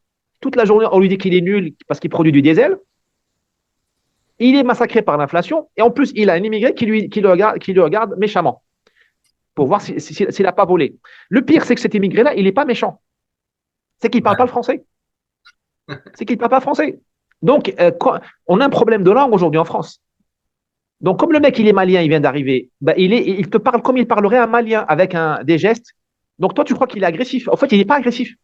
Et donc, tu vois, c'est ça le parti unique. C'est-à-dire qu'on est tous des victimes, au fait, d'une grande machine qui fait beaucoup de pognon et qui t'interdit de te plaindre. Parce que qu'est-ce que tu vas dire même à ce malien? Tu vas pas lui dire, si tu lui dis qu'il ne parle pas français, tu es raciste. Si tu ne lui parles pas, tu es raciste. Et le gars qui l'a mis là, il sait très bien que ça va t'énerver. Parce que le mec, d'abord, il n'est pas cher, et ensuite, il sait que lui, comme il est noir ou arabe, s'il t'interpelle, tu ne vas pas lui dire qu'il est raciste. Et en fait, tu vois que tu es dans une espèce de bocal, mais on appelle ça une démocratie. Et il faut applaudir, et il faut dire que Poutine est méchant, que Trump est méchant, mais toi, on te dit, ça, c'est le meilleur des mondes, mais on est chez les dingues. Ouais, ce n'est pas le meilleur des mondes. Moi, en tant que Marocain, je ne suis pas content quand je vois qu'on met mes semblables africains ou arabes dans des jobs de sécurité ou de caissier. Non, merde. Tu vois, est-ce qu'on n'est pas capable d'autre chose? Ouais, complètement. Tu vois, mais en fait, en fait, tu es coincé. C'est une machine à déception, un peu, ce parti unique. Il déçoit tout le monde. Il déçoit tout le monde, mais il gouverne avec les enfoirés. C'est-à-dire que, avec les naïfs et les enfoirés. Les naïfs, c'est-à-dire ce que j'appelle une nouvelle classe sociale qui s'appelle les laptopeurs, hein, ceux qui travaillent sur laptop, hein, sur PC portable. Ouais. Ce sont eux qui ont applaudi le télétravail pendant le Covid. J'étais choqué par mes amis à moi qui m'ont dit ouais, mais arrête de nous embêter avec ton. Le confinement, c'est bien. On est en Normandie. Je suis à Bali. Quand tu travailles sur laptop, tu vois la réalité différemment. Hein, tu Ouais. gagnes 4 000, rends-toi compte, tu gagnes 4 000 euros, 5 000 euros par mois. Tu vis en Bourgogne ou à Bali ou à Marrakech. Attends, qu'est-ce que tu vas nous lui dire, le parti unique? Mais attends, le parti unique, c'est mon régime.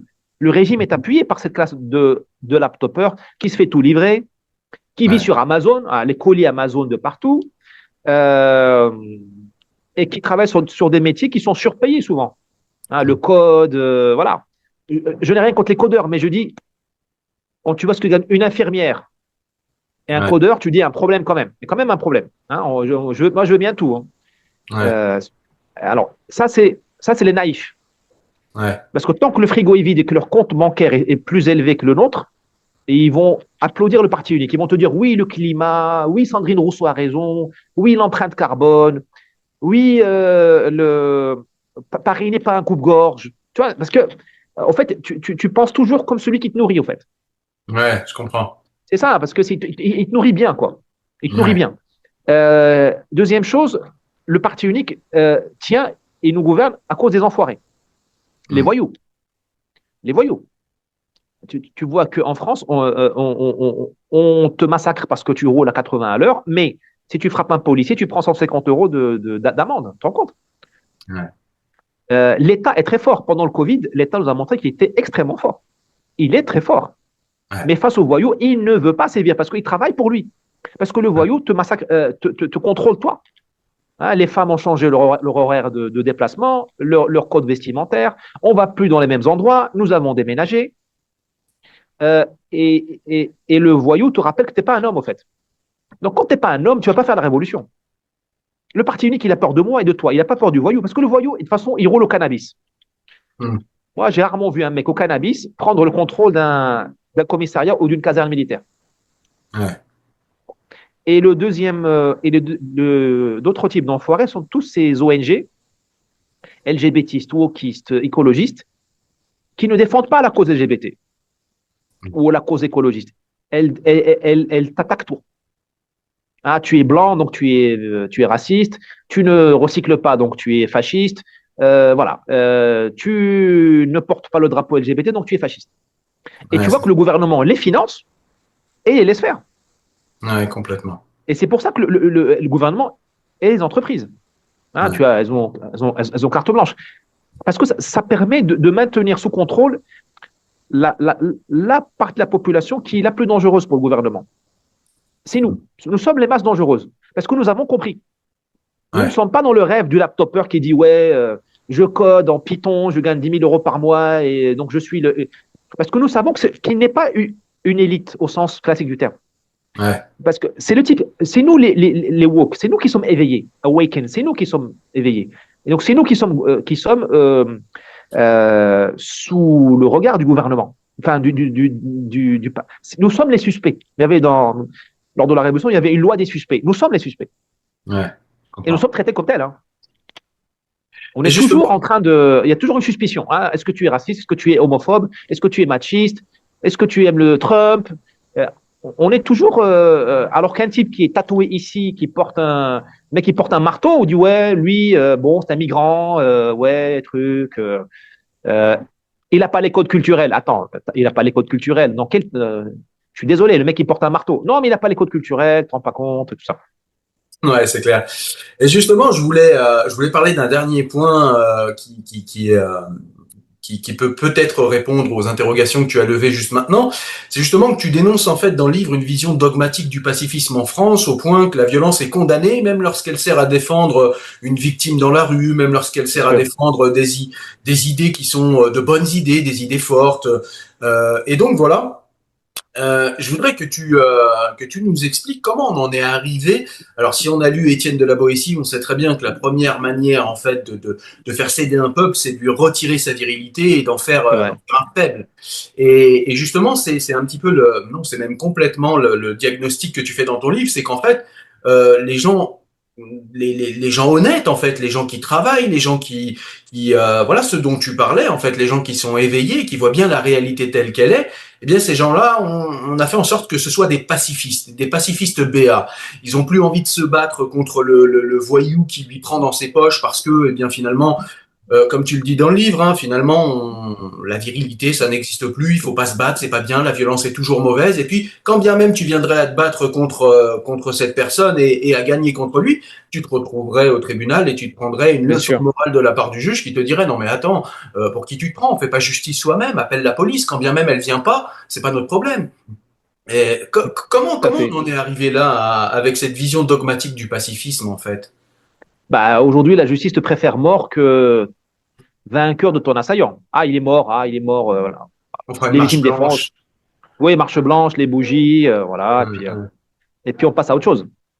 Euh, Comment on est arrivé là? Bah, il y a eu deux phénomènes, on va dire. Il y a un phénomène de surcivilisation, c'est-à-dire qu'on a douce France, hein, la France est le pays de la douceur, qu'on a civilisé les hommes et les femmes, donc on a dévirilisé dans un sens. Alors moi, je ne suis pas pour le virilisme, masculinisme, tout ça, j'y crois pas. Je pense qu'on a besoin d'hommes forts et de femmes fortes. Mm. Parce que il y aura toujours une domination. On peut se faire dominer par sa femme, par son patron, par son chien. Enfin, le problème, c'est essayer d'éviter que cette domination devienne une oppression. Mm. Alors, on peut décréter l'égalité des gens, mais il y aura toujours quelqu'un qui va dominer l'autre. C'est comme ça, c'est le manipuler, tout ça. Donc, comme on ne peut pas interdire la nature humaine, je dis juste qu'il faut moraliser la domination, hein, Ouais. mettre des limites aux gens. Et donc, en France, on a civilisé les hommes, on les a rendus moins violents, et donc ce processus se poursuit. Euh, mais en même temps, on a eu un coup d'État, ce que j'appelle le coup d'État des enfoirés, c'est-à-dire que certains profils ont pris le pouvoir dans toutes les fonctions privées, publiques, partout, hein, Ouais. État, tout ça, ONG, et qui font que ce sont des profils qui n'aiment pas la puissance, Mm. qui se méfient des gens bien, des gens puissants. Ça commence déjà par penser par soi-même. Oh, t'es un fasciste, t'es un raciste, tu te prends pour qui, tout ça. Et donc, en fait, on te met dans un moule où on te fait de toi une victime. Ouais. Et on a donné aux Français l'identité d'une victime. Oui, on est victime du climat, victime du changement climatique, victime de je sais pas quoi. Non, on n'est pas des victimes. On est des acteurs, on est souvent des coupables. Hein. Nous avons une part de. Et donc, euh, tu as ces deux phénomènes. En fait, on civilise, on continue la civilisation, commencée par l'Église, perpétuée par la Révolution. On, on fabrique des hommes disciplinés, des femmes disciplinées, tout ça, qui n'est pas la violence. Et en même temps, dès qu'un type lève le doigt, pas. Non, tu es, voilà, on le punit. Et le problème, c'est que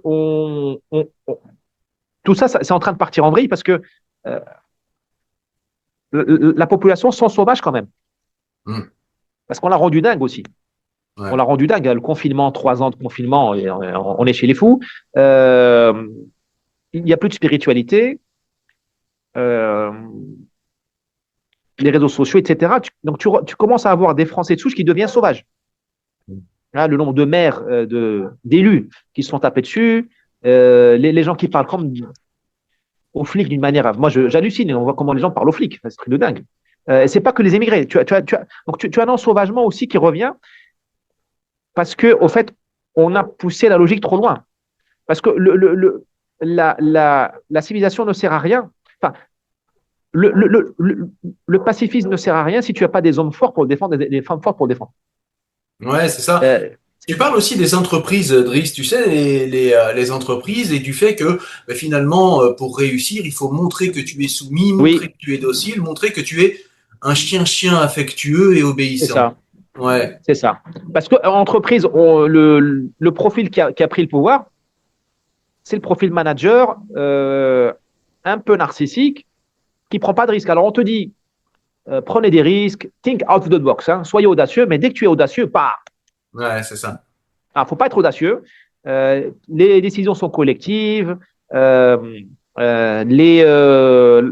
la culture du consensus et ce qu'ils appellent la compliance, c'est-à-dire l'obéissance. Ouais, Or, le problème, c'est que la réussite, elle dépend souvent de la prise de risque. Et au niveau local, tout remonte. Moi, quand je travaille en entreprise, le verbe le plus utilisé, c'était remonter. Il faut tout remonter au siège. Tu passes ta vie à faire des emails, à remonter. Non, mais attends, il y a un moment, il faut. Un moment, mais en fait, c'est parce que si tu te trompes, on ne te pardonne pas. On ne te dit pas tu t'es trompé parce que tu as pris l'initiative. Ouais, Non, tu as désobéi. ouais, c'est Tu as ça. désobéi. Attends, et nous avons un problème aussi dans notre éducation supérieure. On ne forme pas au discernement, on ne forme pas des chefs. On forme des communicants ou on forme des ordinateurs. Hein, tu es en forme des mecs J'aime bien le moment. J'aime bien le Oui, moment vas-y. dans le livre, pardon, ça va avec ce que tu dis. Le Ouais, moment dans le livre où tu sais, tu parles de spécialistes. On a des hyper c'est ça. spécialistes éloignés de la réalité qui sont pas capables de regarder d'autres aspects de la réalité, en fait. Et qui sont intoxiqués, ils sont ivres, ils sont Hmm. bourrés à leur spécialité. Hein, tu vois, Macron, Ouais. il te dit je dirigerai la France parce que je suis bon finance. Ça n'a rien à voir. Tu vois, mais ça n'a rien à voir. Euh, tu as tu vois, en finance, hein, tu as des mecs qui sont bons sur un truc micro, qui en font beaucoup d'argent et qui te disent je peux être PDG. Non, mon gars, tu vas pas. Ce sont d'autres qualités. Et Ouais. le système éducatif a spécialisé. On en revient. On va en sortir. Mais ils ont massacré les profils généralistes et ils ont massacré cette espèce de culture, en fait. La culture, elle est pas générale, elle est humaine. Qu'est-ce que c'est Ouais. qu'un homme, qu'est-ce que c'est qu'une femme? On ne manage pas un homme et une femme pareil. Une femme manager, c'est pas comme un homme manager. On ne motive pas un japonais comme un kabyle. Tu vois ce que je veux dire? Euh, euh, on ne traite pas un client malhonnête ou un fournisseur malhonnête comme on traite un client ou un fournisseur qui est honnête. Et ça, en fait, cette culture humaine, elle existe, hein, faut pas, mais elle n'est pas valorisée. Ouais. C'est pour ça aussi qu'on se plante collectivement, parce que tu vois les grandes boîtes, d'énormes plantages, mais personne n'est responsable, parce qu'ils sont tous dans leur rôle. Moi, j'ai fait mon rôle de communicant. Ouais. Et les Américains, avec tous leurs défauts, il y a quand même derrière un vernis très moraliste, très compliance, très we save the world, tu as quand même la nature humaine qui est là. Enfin, moi, je regarde pas mal de podcasts américains, tu vois quand même il y a une connaissance de la vie. Enfin, ils sont là, et ils sont pas là pour plaisanter, quoi. Tu vois, en fait, ils nous ont appris la compliance, mais ils ne l'appliquent pas vraiment, quoi. Quand tu regardes vraiment au niveau des startups et tout ça, c'est la guerre. Ils font la guerre. Hmm. C'est parce que c'est dans le conflit que l'on s'améliore aussi, hein, C'est que l'on clair. s'aiguise. C'est clair. Et peut-être pour terminer, pour le mot de la fin, dire tout simplement que eh bien, ce livre, cette conversation que l'on a eue, tout ça pour retrouver une puissance, tout ça pour retrouver C'est une ça, la puissance puissance. d'agir en réalité. Et cette puissance d'agir, eh bien, tu en parlais, c'est peut-être ce qu'on a perdu, c'est-à-dire qu'on n'a plus envie de faire face aux autres, on n'a plus envie de leur résister, on n'a plus envie d'avancer vers des désirs, on devient impuissant à tout et on prend des tartes de tout le monde, en fait, j'ai l'impression. Oui, oui, c'est ça. C'est ça. C'est ça. On prend des tartes de tout le monde et parce qu'on a débranché le moteur du désir. Donc, Complètement. on l'a littéralement débranché et donc on ne résiste plus et on se ment à soi-même en s'indignant. Ah, ils sont tous indignés. Rends-toi compte, on a pris 1 degré de température globale. Rends-toi compte, Poutine, ce qu'il a fait aux Ukrainiens. Mais tu dis, mais ce qui a été fait à Lola, là, dans Paris, ou à Enzo, à Timothée, ou à Sherazade, ouais, non, non, ça, c'est. Tu fais le jeu d'extrême droite, ce sont des faits divers. Mais attends, ils sont tous indignés, hein, ils sont tous ou surexcités. Hein, ouais, cool, les vacances qui arrivent. Parce que on compense. On compense largement, en fait. On compense largement notre impuissance, comme ça. C'est ça, et d'ailleurs, tu parlais, dernier point, vraiment, là, cette Ouais. fois, mais tu parlais de cet ensauvagement de la société, et en fait, ces gens ne sont pas dangereux parce qu'ils sont sauvages, mais ils sont sauvages d'une mauvaise manière, et tu en parles aussi dans le livre. C'est-à-dire qu'il n'y a pas de réflexion derrière, c'est juste les nerfs qui lâchent, ou le fait de vivre dans un asile qui fait en sorte que, eh bien, la violence, en fait, se lâche, mais il n'y a pas de véritable pensée derrière, et de véritable puissance, en réalité, derrière cette violence qui apparaît aujourd'hui. Non, il y a pas. Alors, elle est dangereuse quand on l'a face à soi, mais elle n'est pas dangereuse pour l'État profond et pour le parti unique, hein. Dire, les 750 zones de non-droit ne font pas perdre de sommeil au ministère de l'Intérieur. C'est ça. Mais ils ne sont pas inquiets. Hein. Ils ne sont pas inquiets. Parce qu'ils seraient inquiets, ils auraient déjà repris le pouvoir il y a longtemps. C'est pas. Euh, L'explosion des maladies mentales en France ne leur font pas peur. Ouais. Alors, de temps en temps, il y aura des mecs qui vont massacrer, qui vont faire des trucs. Non, le type qui, avec un couteau, poignarde ses collègues à Nantes, dans un lycée, ça ne fait pas peur au système. Ouais. Parce qu'ils savent qu'on est sur des. Au fait, il n'y a plus de projet, il n'y a plus il y a plus d'alternative. On est comme dans un espèce de. Euh, on est comme aux colonies, au fait. Pendant les colonies, à l'époque des colonies, on disait aux Arabes et aux Noirs, écoutez, c'est comme ça, vous êtes trop nuls, vous allez être gérés par les étrangers, voilà. Bon. Mais en fait, on est dans une espèce de culture coloniale. On dit, voilà, on va vers l'Europe, on va vers l'immigration de masse, la technologie, et fermez vos gueules. Et ceux qui. Et en fait, c'est le grand reproche que je fais à cette époque, c'est qu'il n'y a pas d'horizon, en fait. Tu sais, on vit avec un vis-à-vis. Tu sais, quand tu ouvres la fenêtre et tu as un mur face à toi, 2 mètres plus loin, tu as un mur gris. C'est exactement ça. Il n'y a plus rien. Il n'y a plus rien, donc voilà, écoute, donc même si tu pètes un câble, tu vas donner un coup dans le mur, Ouais. bon, tu vas te casser le poignet. Si on te disait, regarde là-bas, il y a le Mont Blanc, bah, tu dis, écoute, on va le monter, bah, peut-être qu'on va se casser une jambe, mais cette espèce de manque il n'y a plus aucun projet. Et ça, c'est le travail des élites, c'est pour ça que je suis tellement énervé contre elles, parce que euh, il faut un projet, il faut pas qu'il soit l'Everest, pas que ce soit, non, il faut qu'il y ait des étapes. Qu'est-ce qu'on fait demain? Qu'est-ce qu'on fait après-demain? Hein, il faut des points d'appui. Comme dans le sport, tu sais, tu deviens pas champion du monde comme ça. Quand tu fais de gestes sportifs, tu sais, ça, j'emprunte ça à François Bert, qui est un grand auteur français spécialiste du discernement, Bert, B-E-R-T. Il parle du point d'appui majeur. Quand tu vas sauter, tu fais le saut là, tu peux pas penser au finish, à l'arrivée. Il faut que tu penses au prochain geste. Il faut le réussir. Si tu le rates, c'est mort. Tu ne pourras pas faire le. C'est le boulot des élites de nous montrer le prochain. Là, en fait, soit il n'y a rien. Je dis c'est comme ça, c'est l'horizon bouché vis-à-vis. Voilà, c'est comme ça, il n'y a rien. Pendant le Covid, c'était ça. Hein. Il n'y a rien, tu es chez toi. Soit on te dit oui, on va faire, je sais pas moi, la justice dans le monde. Mais attends, mais qu'est-ce que je fais demain? Et ce qui fait que tu as une impuissance qui est généralisée. Et comme les gens savent qu'ils ne valent rien, parce qu'ils sont impuissants, bah parfois tu vois, voilà, les mecs qui brûlent des voitures, les mecs tu vois, il va taper le maire du village. Parce que le mec serait puissant, il prendrait la caserne de police. Tu vois, il prendrait la caserne. Là, ok, là tu es puissant. Tu vois, il prendrait la Banque de France.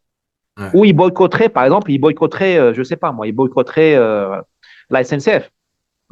Là, je te dis, les mecs ce sont des gens insignifiants et qui compensent. L'hyperviolence n'est pas de la puissance. Tu vois, les mecs qui pètent des câbles, qui brûlent des bus, tout ça, ils sont aussi impuissants que moi. Ils n'ont pas d'impact, au fait. Ouais, complètement. Complètement. Ça me fait penser à George Orwell quand il parlait du prolétariat, où il disait que de temps en temps, ils avaient des montées de fièvre.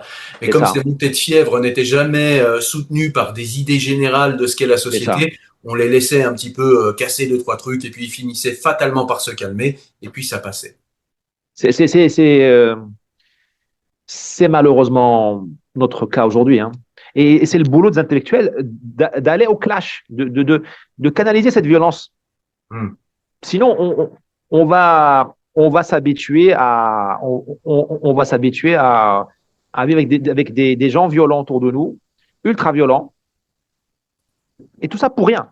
Tu vois, il faut canaliser ça, il faut le transformer, il faut le sublimer, comme disait Freud. Il faut qu'on aille qu'on aille jouer le prochain match. Là, on vit une espèce de fin de règne, de fin de match. La République a tout fait. D'ailleurs, Ouais. elles sont fous. Tu sais, s'il y avait un bouton, il y a écrit je m'en fous, là, les mecs, tous les jours, ils appuient dessus. Hein. Ils en sont à l'euthanasie. Ils en ont rien à foutre. Ouais. Rien à foutre. Ils en ont rien à foutre. Rien à foutre. Ouais. 3 000 milliards de dettes, rien à foutre. Bah. Ouais. Et on est dans une espèce de fin de cycle, tu vois. Il faut qu'on ait le prochain cycle, le prochain match. Qu'est-ce qu'on va jouer? Et quand tu joues quand tu as un objectif, c'est le début de l'espoir qui revient. Tu dis qu'est-ce que je peux faire par rapport à tout ça? Et pour Et avoir un ça, malheureusement, espoir, il faut peut-être savoir qui l'on est. C'est ce qu'on a compris en fait dans cette tout à fait. interview. Et c'est ce qu'on comprend à la lecture de ce livre que je recommande encore chaudement à la lecture, L'identité d'abord de Driss Ghali. C'est écrit là par l'auteur de Français, ouvrez les yeux. Je l'ai pas totalement terminé, mais je le conseille également. Hein. Merci. Je suis aux 3/4 du livre et franchement, c'est un livre qui est très intéressant également. C'est pas tout à fait sur les mêmes sujets, même s'il y a des Non. constats communs. Mais voilà, l'identité d'abord, un livre à lire et un livre en fait qui va pousser les réflexions dont on a parlé ici beaucoup plus loin et qui va même nous donner eh bien des possibilités, de l'espoir en fait, parce que finalement, eh bien dans ce constat, il n'y a pas qu'un constat froid et décliniste, il y a aussi des solutions. Et c'est pour ça qu'il faut absolument lire ce livre et en parler une fois que vous l'aurez lu. Driss Ghali, merci pour le temps accordé, c'est très Merci. gentil de ta part. Et puis, est-ce que tu as des livres peut-être à nous proposer à la lecture? Tu parlais d'un intellectuel, Monsieur Baird. Et est-ce que tu as des projets, toi, d'écriture à l'avenir sur des sujets qui te travaillent? Ah, moi, je pense qu'il faut lire François Baird d'urgence, le discernement. Il en a D'accord. fait plusieurs. Essayez de lire le dernier qui est peut-être le plus abouti, parce que c'est un homme de. Alors, j'ai tapé sur les spécialistes, mais c'est un homme de spécialiste du Ouais. discernement. Donc, il va au fond de la question. Et c'est un grand Français, c'est parce que c'est un ancien légionnaire. Et à la Légion, on n'est pas dans le cartésianisme seulement, on est dans l'action. Ouais. Et donc, voilà. Donc, je conseille vraiment ce livre-là parce que ça nous permet de prendre les décisions de manière éclairée et de se pardonner à soi-même. C'est-à-dire que je me suis planté, c'est pas grave, je reprends nos décisions. Ouais. Voilà. Je conseille ça. Un autre livre que je suis en train de lire qui s'appelle Cette douleur ne m'appartient pas. Alors, j'ai oublié le nom c'est un américain. C'est sur les traumatismes qui se transmettent dans les familles. Ouais. Et parfois, on a des peurs qui ne sont pas les nôtres, mais qui sont de nos ancêtres. Ouais. Et très intéressant, dans le sens où l'on comprend que notre identité ne nous appartient pas totalement. Ouais. Et on a parfois des réflexes qui ne sont pas les nôtres, qui sont de notre ethnie, si notre famille, par exemple, a subi un traumatisme il y a 200 ans, je ne sais pas moi, une expropriation. Et parfois, on a peur du manque. Ouais. Voilà, ça, c'est très intéressant comme approche. Et puis, moi, sur quoi je vais travailler, bon, j'ai quelques idées là, mais j'ai envie de faire un tour du monde là. J'ai envie de faire un tour du monde pour préparer le prochain bouquin. Probablement dans les pays où les choses changent positivement. Tu vois, je pense à faire un truc parce qu'il y a des pays qui changent, mais je voudrais savoir pourquoi ça change. Tu vois, et Ouais. parce qu'il y en a, parce qu'on a besoin d'espoir, mais on a besoin de trucs pratiques aujourd'hui. On a besoin et je sais à peu près ce que je vais découvrir. Hein. C'est le facteur humain. Hein. C'est pas le TGV ou la 4G ou la 5G qui font le développement. Ça, c'est des conséquences. C'est comment on arrive à débloquer l'identité des peuples. Tu vois, moi, j'aurais bien aimé être en Corée du Sud dans les années 70, par exemple. Ouais. Tu vois, ben là, il y a peut-être les futures Corées du Sud qui sont en train de se mettre en place. Comment on débloque l'identité d'un peuple pour qu'il puisse donner le meilleur de lui-même. Et essayons de ramener ces enseignements-là à la France. Parce qu'elle ne s'en sortira que si elle redevient elle-même. Mais Ouais. pas à la France des années 60 ou de Louis XIV, mais qu'elle se reconnecte Ouais. à une centrale nucléaire qui est en elle, quoi. Elle se replugue. Parce qu'on peut conquérir le monde. Hein. Moi, je vois la Corée du Sud. Il n'y a pas de pétrole. Le petit peuple, ils se font 1,50 m. Regarde leur succès. Ouais. Voilà. Complètement. Nous, on peut aller beaucoup plus loin. Mais il faut qu'on se réapproprie ce que nous sommes. Et donc après le constat que tu nous livres, un constat ciselé et rigoureux, eh bien tu vas aller découvrir ce qui pourrait eh bien être les solutions pratiques eh bien pour qu'on redevienne un peuple qui fait envie. Et pour tout cela, pour ce travail, on te remercie, Driss Ghali. Merci Merci. beaucoup. À la prochaine. Au revoir. Au revoir.